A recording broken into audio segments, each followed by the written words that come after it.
పల్నాడు జిల్లా సత్తెనపల్లిలో మంత్రి అంబటి రాంబాబుకు షాక్ తగిలింది. కట్టావారిపాలెం సర్పంచ్ పార్వతీకుమారి, ఎంపీటీసీ సభ్యురాలు అనురాధ, ఉమ్మడి జిల్లా ప్రధాన కార్యదర్శి మదమంచి రాంబాబులు వైసీపీకి రాజీనామా చేశారు. వైసీపీలో ఇమడలేక మదమంచి రాంబాబు రాజీనామా చేస్తున్నట్టు తెలుస్తుంది. ఈ సందర్భంగా రాంబాబు మాట్లాడుతూ వైసీపీ కోసం 4 ఎకరాల సొంత భూమిని అమ్ముకున్నానని తెలిపారు. వైసీపీలో తనకు ప్రాధాన్యత లేదన్నారు. పదవి ఉన్నా కూడా తాను సామాన్య కార్యకర్తగానే ఉన్నానని మదమంచి రాంబాబు తెలిపారు.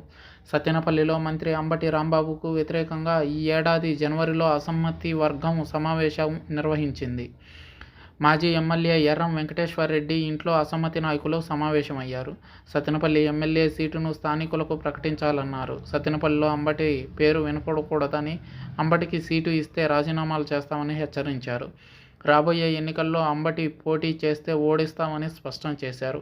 వైసీపీ కోసం కష్టపడ్డ అందరినీ అంబటి రాంబాబు ఇబ్బంది పెట్టారని అసమ్మతి నేతలు వాపోయారు. అంబటి వద్దు, జగన్ ముద్దు అంటూ నినాదాలు చేశారు. స్టెప్పులేసిన మంత్రి అంబటి రాంబాబు సంబరాల రాంబాబుగా మారిపోయారని, అలాంటి మంత్రి తమకు వద్దు అని ప్రత్యర్థి వర్గం డిమాండ్ చేస్తుండడం గమనార్హం.